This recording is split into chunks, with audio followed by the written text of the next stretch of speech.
بسم اللہ الرحمن الرحیم۔ السلام علیکم۔ قدرت اللہ صاحب کہتے ہیں کہ ریاست پٹیالہ قاضی بابا کھڑک سنگھ کا دوسرا نام ہے۔ ریاست پٹیالہ کو ایک نئی جہت قاضی بابا کھڑک سنگھ نے عطا کی۔ بابا کھڑک سنگھ کی منصفانہ شخصیت اور لوگوں کے حقوق کا دفاع کرنا، مجرم کو کڑی سزا دینا اور بے گناہ کو انصاف دینا ریاست پٹیالہ کی شہرت اور بلندی کی شناخت بنا۔ قاضی بابا کھڑک سنگھ کی اسی ریاست پٹیالہ میں ایک معمولی سا علی شیر نامی دکاندار محنت مزدوری سے اپنی روزی کماتا تھا اور کوشش کرتا تھا کہ بچوں کے لیے حلال کا لقمہ حاصل کرے۔ اس نے کئی سال نہایت جاں فشانی سے محنت کی اور ماتھے کا پسینہ بہایا، لیکن سوائے ایک چھوٹی سی دکان کے اس کے پاس کوئی جمع پونجی نہ تھی، بلکہ بڑی مشکل سے اپنے اہل و عیال کی روزی کماتا تھا۔ اگرچہ اس کے پاس کوئی جمع پونجی نہ تھی، لیکن پھر بھی اللہ تعالیٰ کا شکر بجا لاتا تھا کہ اس نے اس دنیا فانی میں 2 روزہ زندگی بسر کر لی اور اچھا برا وقت گزار لیا اور کسی کا محتاج نہیں ہوا۔ اور اللہ تعالیٰ کا شکر ہے کہ میں ایسے لوگوں سے بہتر ہوں جو ہوا کے جھونکے کی طرح حرام کی کمائی سے مال و اسباب کے مالک بن جاتے ہیں۔ ایک دن اس بندہ خدا نے بسم اللہ کہہ کر اپنی دکان کا دروازہ کھولا تو اسے اپنا پرانا دوست دکھائی دیا جو اس کی دکان کی طرف چلا آ رہا تھا۔ دوست نے اس کی مزاج پرسی کی اور اس کے کاروبار کا پوچھا۔ اس نے کہا کہ اللہ کا شکر ہے کہ حلال کا لقمہ مل رہا ہے اور رکھی سکھی پر بسر ہو رہی ہے۔ دکاندار کے دوست نے بھی اپنا ماجرا بیان کیا اور اپنی چادر میں چھپائی ہوئی تھیلی نکال کر اس کے سامنے رکھ دی اور کہنے لگا، میرے دوست، میرا ارادہ سفر پر جانے کا ہے۔ اس تھیلی میں 1000 دینار ہے۔ میری واپسی تک یہ تھیلی امانت رکھ لیں۔ مجھے امید ہے آپ اس کی حفاظت کریں گے، لیکن اگر آپ تکلیف محسوس کریں تو میں کسی دوسرے دوست کے پاس رکھ دوں گا، لیکن اس شہر میں تمہارے جیسے ایماندار اور دیانتدار شخص کا ملنا مشکل ہے۔ دکاندار نے کہا، میرے دوست، ایسی کوئی بات نہیں، اپنی تھیلی میرے حوالے کر دو اور نہایت راحت اور اطمینان سے سفر پر چلے جاؤ۔ میں تمہاری واپسی تک اپنی جان کی طرح اس کی حفاظت کروں گا۔ دوست نے تھیلی دکاندار کے حوالے کر دی اور اسے خدا حافظ کہہ کر چل دیا۔ دکاندار بھی اسے اللہ کی امان کہنے لگا اور اس کے جانے کے بعد اپنے کام میں مصروف ہو گیا اور کپڑے کے تھان کریمے سجانے لگا۔ ابھی تھوڑی دیر بھی نہ گزری تھی کہ 2-3 نوجوان اس کی دکان کے سامنے آ نکلے جنہوں نے نہایت عمدہ اور قیمتی لباس پہنے رکھے تھے اور ان کے چہرے سے تکبر اور غرور کے آثار نمایاں تھے۔ پھر وہ دکان کے سامنے کھڑے ہو گئے اور گھوڑوں سے اتر آئے اور اسی دکاندار سے باتیں کرتے ہوئے ہنسنے لگے اور فرمائش کی کہ کوئی عمدہ قیمتی کپڑا دکھاؤ۔ اچانک انہیں دکان کے ایک کونے میں ریشمی کپڑا دکھائی دیا اور دکاندار سے فرمائش کی کہ اسے اٹھا لاؤ۔ دکاندار نے اٹھایا اور ان کے سامنے پھیلا دیا تو انہوں نے اسے ایسا پسند کیا کہ اپنی خوشی کو بھی چھپا نہ سکے۔ پھر ایک جوان کہنے لگا، شاید تمہیں معلوم نہ ہو کہ یہ کپڑا بہت قیمتی ہے، اس لیے میں یہ معلوم کرنا چاہتا ہوں کہ تم یہ کپڑا کہاں سے لائے ہو۔ ہم صبح سے اس شہر اور بازار میں پھر رہے ہیں، لیکن ہمیں ایسا کپڑا کہیں نظر نہیں آیا اور اس کی تلاش میں تمہاری دکان پر پہنچے ہیں۔ دکاندار نے کہا کہ یہ کپڑا پرانے ذخیرہ سے بچا ہوا ہے، میرے گاہک اس کی خریدنے کی طاقت نہیں رکھتے، اس لیے یہ کپڑا بچ گیا اور کسی نے نہیں خریدا۔ خلاصہ یہ کہ نوجوانوں نے کپڑا اٹھایا اور بغیر کچھ کہے سنے چل پڑے۔ دکاندار ان کے پیچھے دوڑا اور کہنے لگا، ارے بھائی، اس کپڑے کی قیمت تو دیتے جاؤ۔ ایک جوان جو اپنے ساتھیوں سے ذرا قد میں بڑا تھا کہنے لگا، کل شاہی محل میں آ جانا، ہم بادشاہ کے مصاحب ہیں، وہاں آ کر ہمارا پتہ معلوم کر لینا اور کپڑے کی قیمت لے جانا۔ دکاندار یہ باتیں سن کر حیران اور پریشان رہ گیا۔ وہ جانتا تھا کہ ان لوگوں سے کپڑے کی قیمت وصول کرنا ممکن نہیں۔ خدا خدا کر کے وہ دن گزر گیا اور دکاندار اپنے دوست کی تھیلی گھر لے گیا اور اسے ایک کونے میں چھپا دیا اور اگلے دن گدھے پر سوار ہو کر بادشاہ کے محل کی طرف چل پڑا تاکہ اپنے بیچے ہوئے کپڑے کی قیمت وصول کرے۔ لیکن یہ سادہ لو دکاندار اصل معاملے سے بے خبر تھا اور خوش تھا کہ ابھی تھوڑی دیر میں کپڑے کی قیمت وصول کر لے گا۔ اس لیے کچھ سفر کے بعد جب محل کے پاس پہنچا تو دیکھا کہ چاروں طرف سپاہی چوکیدار کھڑے ہیں جنہیں ان جوانوں کی نشانی بتائی جو کپڑا خرید کر لائے تھے۔ چوکیداروں نے جب دکاندار کی باتیں سنی تو کہنے لگے کہ وہ کل آ کر واپسی جواب لے جائے۔ دکاندار تو سوچ رہا تھا کہ وہ بہت جلد اچھی خاصی رقم کا مالک بن جائے گا، لیکن یہاں کے حالات دیکھ کر شرمندگی سے سر جھکایا اور واپس چل پڑا اور پھر دوسرے دن رقم کے لیے آیا تو اسے کہا گیا کہ ایک ہفتہ کے بعد آئے۔ ہفتہ کے بعد بھی یہی ہوتا رہا۔ مختصر یہ کہ ایک دن دکاندار نے آنکھیں کھولیں اور کہنے لگا کہ میں چند ہفتوں سے اپنی رقم کے لیے چکر لگا رہا ہوں، لیکن مجھے خالی ہاتھ واپس لوٹنا پڑتا ہے۔ آخر کار وہ ایک دن پھر نہایت نا امیدی سے اپنی رقم لینے کے لیے گیا تو اسے ایک نیک چوکیدار ایک کونے میں لے گیا اور کہنے لگا، اے آدمی، تم کیسے سادہ اور بے وقوف ہو۔ بادشاہ کے مصاحبوں نے ہمیں کہا ہے کہ اگر اس شکل و صورت کا کوئی شخص رقم کے لیے آئے تو اسے آج اور کل کا وعدہ کرے اور ٹال دے، یہاں تک کہ وہ آنے میں تھک جائے۔ اس لیے تم خود سوچو کہ کب سے تم چکر لگا رہے ہو، لیکن یہاں پر رقم کی کوئی نشانی یا صورت نظر نہیں آتی۔ اس لیے اگر تم پسند کرتے ہو تو زیادہ درد سر نہ لو اور کپڑے کی قیمت کو بھول جاؤ۔ دکاندار نے چوکیدار سے کہا، میں نے نہ وہ کپڑا چرایا تھا اور نہ ہی حرام کی کمائی سے خریدا تھا کہ اس کی قیمت کو بھلا دو، اور نہ ہی صدقہ اور خیرات مانگنے اور نہ ہی اپنا کام چھوڑ کر روز روز آ سکتا ہوں۔ میں اپنا حق لینا چاہتا ہوں۔ اب یہ مصاحب جیسے بھی ہیں، مجھے ان سے کوئی غرض نہیں۔ اگر انہوں نے میری رقم نہ دی تو سیدھا بادشاہ کے پاس جاؤں گا اور رقم وصول کروں گا۔ چوکیدار نے کہا، میں نے تمہیں حقیقت بتا دی، اب تمہارا دل جیسے بھی چاہے اس پر عمل کرو۔ اس لیے دوبارہ کہوں گا کہ اپنی خوشی اور سلامتی چاہتے ہو تو کپڑے کی رقم کو بھول جاؤ۔ اگر میرا مشورہ تم نہیں مانتے تو وہاں تک جا پہنچو جس جگہ عرب بھی اپنی بانسری بھول جاتے ہیں۔ دکاندار کی سمجھ میں نہیں آ رہا تھا باتیں اور واقعات خواب میں دیکھ رہا ہوں یا جاگ رہا ہوں۔ اس لیے وہ چند مرتبہ پھر محل کی طرف گیا اور ان جوانوں کا پتہ معلوم کرتا رہا جو اس کی دکان سے کپڑا لے آئے تھے، لیکن اس بیچارے کے کچھ ہاتھ نہ آیا۔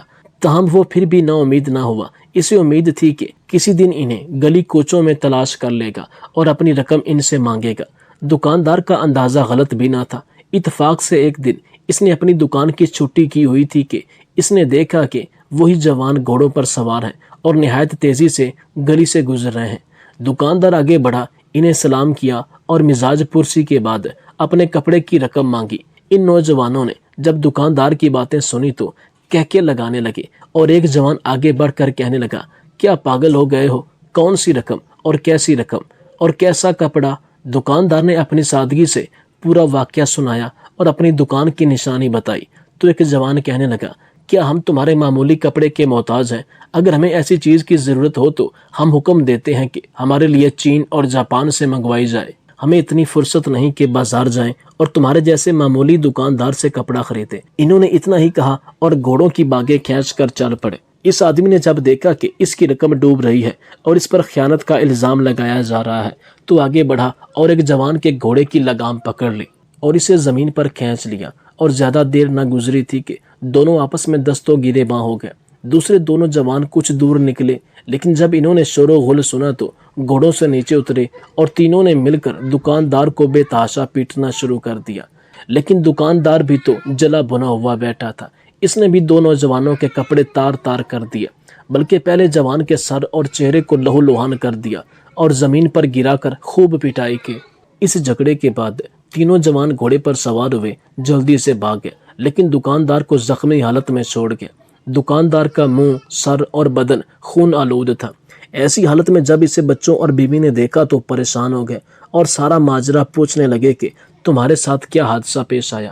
دکاندار نے پورا واقعہ بیان کیا اور کہا، اگرچہ میں زخمی ہوں لیکن میں خوش ہوں کہ میں نے بادشاہ کے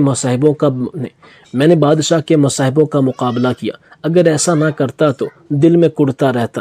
دکاندار کا بدن زخموں سے چور تھا، اس لیے چند دن اپنے گھر پر رہا اور زخموں کی مرہم پٹی کرواتا رہا۔ لیکن ایک دن اس نے ہمت سے کام لیا اور دکان پر چلا گیا۔ جب اس نے دروازے کے تختے الگ کیے اور اپنے کام میں لگ گیا تو اچانک اس نے دیکھا کہ داروغہ شہر، دو سپاہی اس کے سامنے کھڑے ہیں۔ دکاندار نے پوچھا، کس لیے آئے ہو؟ سپاہیوں نے کہا، ہمارے ساتھ آؤ، پھر سب معلوم ہو جائے گا۔ ابھی تک دکاندار کے زخم مندمل نہ ہوئے تھے کہ وہ داروغہ خانہ یعنی کوتوالی پہنچ گیا۔ اس نے دیکھا کہ داروغہ اور سپاہی اسے گھور رہے ہیں۔ دکاندار نے پوچھا، جناب داروغہ صاحب، مجھے کس لیے بلایا ہے؟ داروغہ ایسے سوال کا منتظر نہ تھا، اس لیے بھڑک کر کہنے لگا، یہ کیسی باتیں ہیں؟ چند دن ہوئے ہیں تم بادشاہ کے مصاحبوں سے الجھے ہو اور انہیں قتل کرنے کی کوشش کی ہے۔ تم نے ایسے باعزت لوگوں سے دست درازی کی جرت کیسے اور کیوں کی؟ دکاندار کہنے لگا میں نے اپنے کپڑے کی رقم مانگی تھی لیکن انہوں نے انکار کر دیا، وہ 3 تھے اور میں اکیلا تھا، انہوں نے مجھے بہت مارا پیٹا، میں نے انہیں کچھ نہیں کہا۔ داروغہ نے کہا تو نے غلطی کی ہے، کیا تم ایک معمولی سا کپڑا انہیں ہدیہ کے طور پر نہیں دے سکتے تھے؟ کیا بادشاہ سلامت تمہاری حفاظت کی خاطر اتنا بھی حق نہیں رکھتے کہ اس کے مصاحب تم سے ایک معمولی سا کپڑا لے سکیں؟ دکاندار نے جب دیکھا کہ اب مجھے ہی ملزم ٹھہرایا جا رہا ہے تو کہنے لگا جناب داروغہ صاحب، وہ لوگ کپڑا خریدنے کے ارادے سے میری دکان پر آئے تھے، نہ کہ بادشاہ یا اپنے لیے تحفہ لینے کے لیے۔ میں کئی دن محل کا چکر لگاتا رہا لیکن مجھے کوئی جواب نہ ملا، اور جب کئی دنوں کے بعد انہیں دیکھا تو وہ کہنے لگے کیا پاگل ہو گئے ہو، ہم نے تم سے کوئی کپڑا نہیں خریدا ہے۔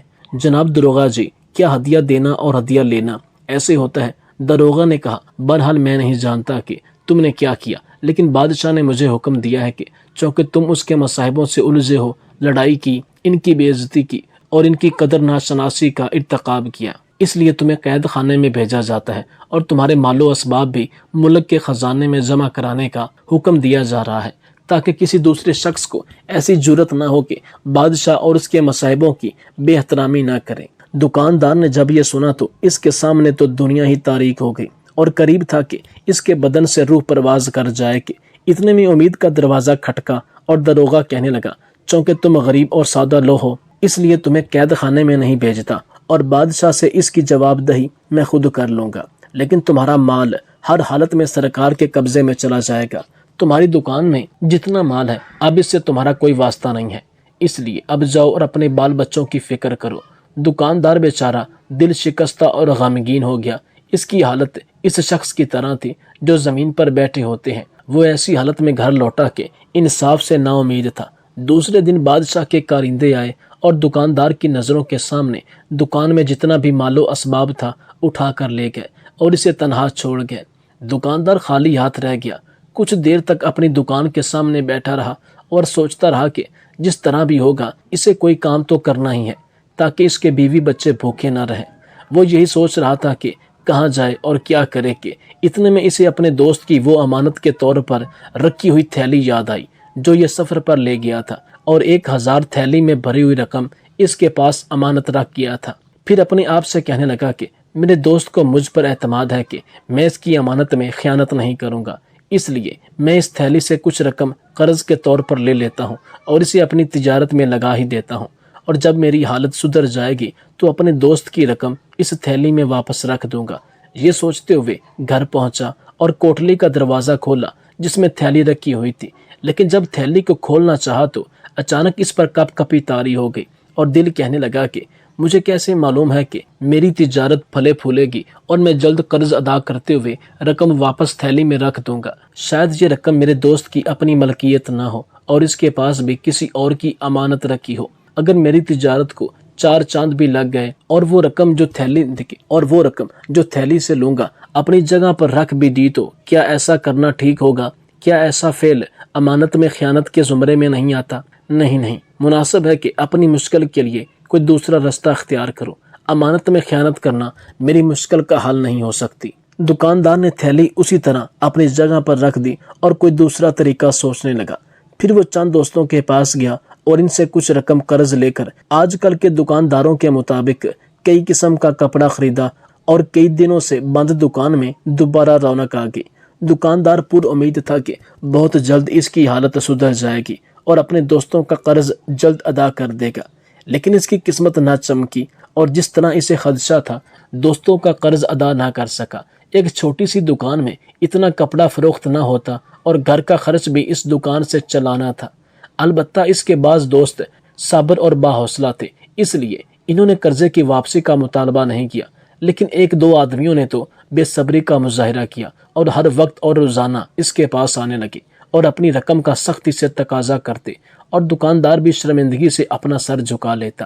لیکن یہ معاملہ زیادہ دیر تک نہ چل سکا، اور جب معاملہ یہاں تک پہنچا اور مشہور قول کے مطابق کہ چھری جسم کے ڈھانچے پر جا پہنچی تو دکاندار سوچنے لگا کہ اب میں زیادہ دیر تک ان عجلت پسند قرض خواہوں کا سامنا نہیں کر سکتا اور نہ ہی ان سے مزید مہلت مانگ سکتا ہوں کہ وہ صبر کریں۔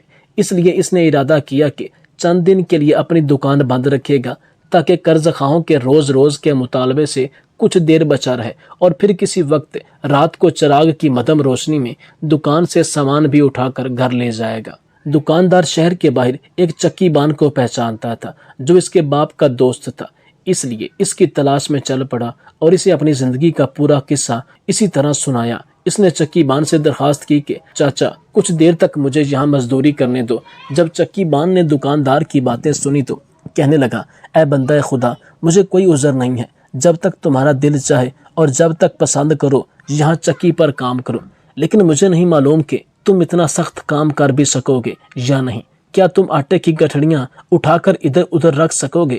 دکاندار کے لیے اپنی عزت اور حلال کا لقمہ حاصل کرنے کے لیے سوائے اس کے کوئی چارہ نہ تھا کہ وہ ایسی محنت اور مزدوری کرے، اس لیے کہنے لگا، میں ہر مشکل کام کے لیے تیار ہوں، اگرچہ یہ چند دن بہت سخت ہوں گے لیکن آہستہ آہستہ عادی ہو جاؤں گا۔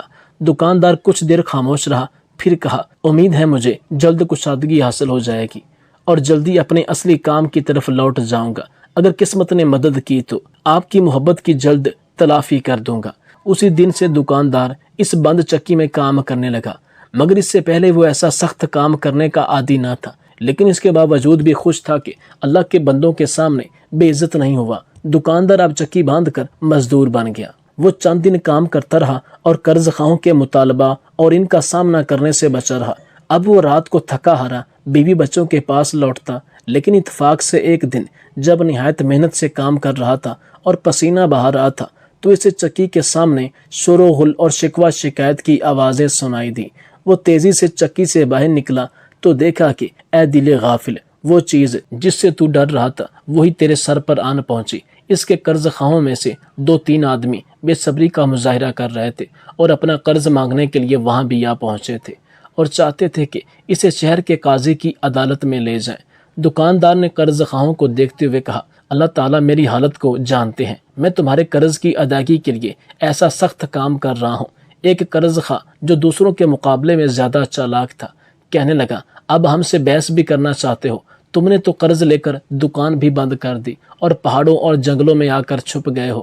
کیا تم سمجھتے ہو کہ ہمارے پنجے سے بھاگ جاؤ گے؟ اب ہم 2-3 دن کی تجھے اور مہلت دیتے ہیں تاکہ ہمارا قرض ادا کر دو، ورنہ جو کچھ دیکھو گے اپنی آنکھوں سے دیکھ لو گے۔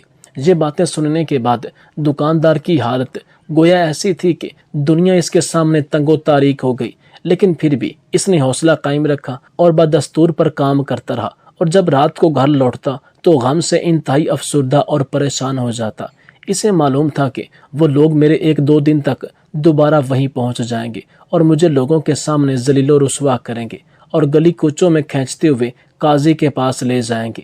بیوی نے جب خاوند کی حالت دیکھی تو کہنے لگی، کیا ہم اس سے بھی زیادہ مجبور اور تنگ دست ہو جائیں گے؟ اس لیے بہتر ہے کہ آج رات اسی اپنے دوست کی امانت تھیلی کھولو اور اپنی ضرورت کے مطابق رقم نکال لو۔ اس خیانت سے ہم پر آسمان تو نہیں ٹوٹ پڑے گا۔ دکاندار تو بیچارہ پہلے ہی پریشان تھا، اس لیے دھڑکتے دل سے کہنے لگا، نہیں، میں اس امانت میں خیانت نہیں کروں گا۔ اللہ تعالیٰ سے دعا ہے کہ میری مشکل آسان بنائے۔